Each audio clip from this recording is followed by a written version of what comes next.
Hello students, we are reading chapter 18, No Place for Us. So let's start from page number 166.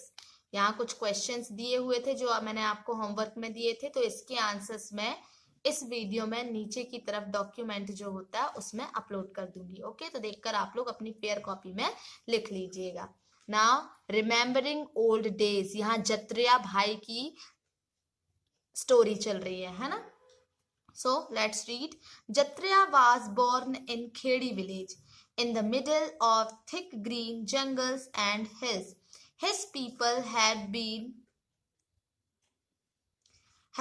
living here for many years, even before his grandfather was born. There was peace in Jatriya's village, but not silence. There were so many soothing sounds: the gurgle of the flowing water, the murmur of trees, and the chirping of birds. People did farming.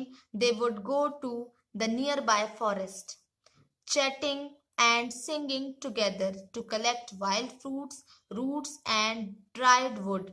While working with elders, children also learned many things: to dance together, to play flute and dhol, to make pots of clay and bamboo, to recognize birds and imitate their sounds, etc.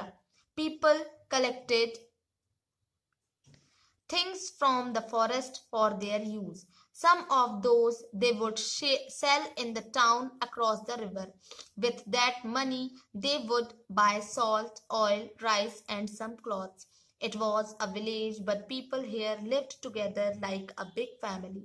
Jatriya's sister was married in the same village. People helped each other in good and bad times. The elders would arrange wedding and settle quarrels. Jatriya was now a strong young man. He worked hard in the fields and caught fish from the big river.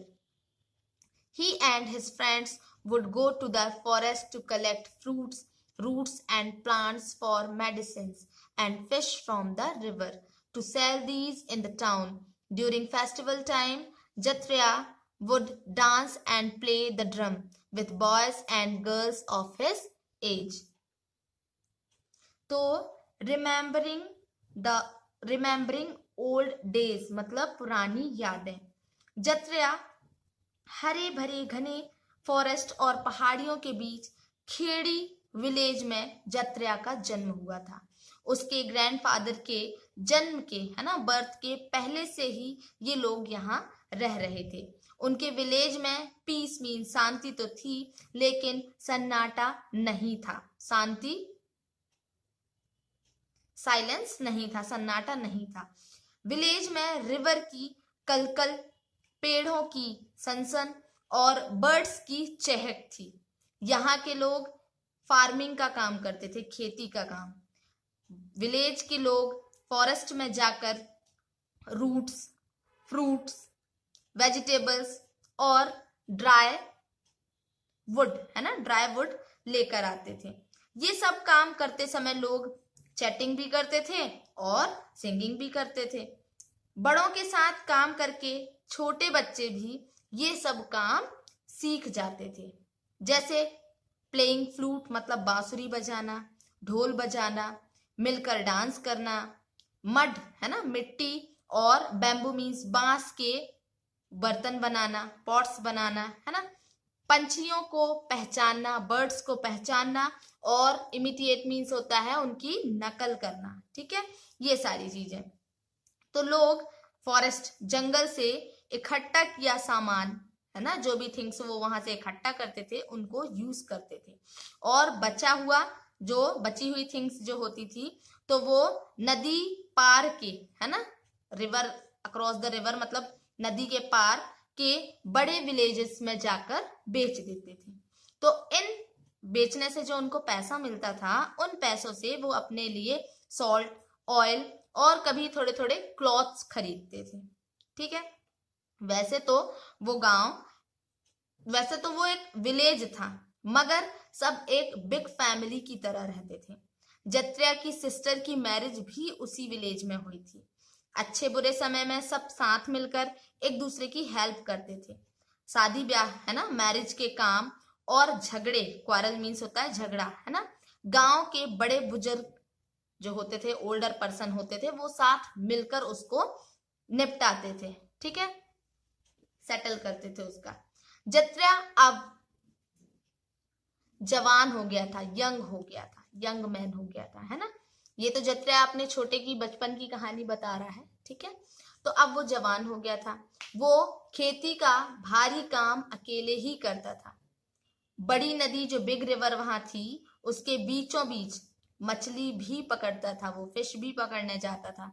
अब वो forest से fruits, medicine के लिए leaves, है ना, reverse की fishes सब लेकर दोस्तों के साथ अपने कस्बे के गांव में बेचा करता था, वहां के विलेजेस में बेचा करता था। और विलेज में त्योहार के, फेस्टिवल के समय अपनी एज के बॉयज और गर्ल्स की टोली में वो सिंगिंग भी करता था और ढोल भी बजाता था, ठीक है, प्ले द ड्रम, ड्रम बजाता था वो, है ना। अब यहाँ कुछ क्वेश्चंस दिए हुए हैं। C, tell in Khedi village what all did children learn. Khedi गांव में बच्चे क्या क्या सीखते थे। What do you learn from your elders, आपने अपने बड़ों से क्या क्या सीखा है, आप अपने बड़ों से क्या क्या सीखते हैं। Jatriya learn so many things in Khedi, how many of those would be useful for him in Mumbai. जिन चीजों का ज्ञान जत्रिया को खेड़ी गांव में मिला था, उनमें से कितना उन्हें मुंबई में काम आया होगा। Do you know hear the sound of birds every day, which once, क्या आप हर रोज बर्ड्स का साउंड सुनते हैं, और कौन कौन से बर्ड्स का साउंड सुनते हैं। Can you imitate the sound of any bird, so how, क्या आप किसी बर्ड के साउंड की नकल कर सकते हैं, और अगर कर सकते हैं तो करके दिखाना है। फिर नेक्स्ट क्वेश्चन है, what are some of the sounds that you hear every day but the people of Kheri may not be hearing. आप रोज ऐसी कौन सी आवाजें सुनते हैं जो खेड़ी के लोग नहीं सुनते होंगे। Have you experienced silence? When and where? क्या आपने कभी सन्नाटा महसूस किया है, कब और कहाँ। तो इसके आंसर्स आप लोग फाइंड करेंगे। ओके।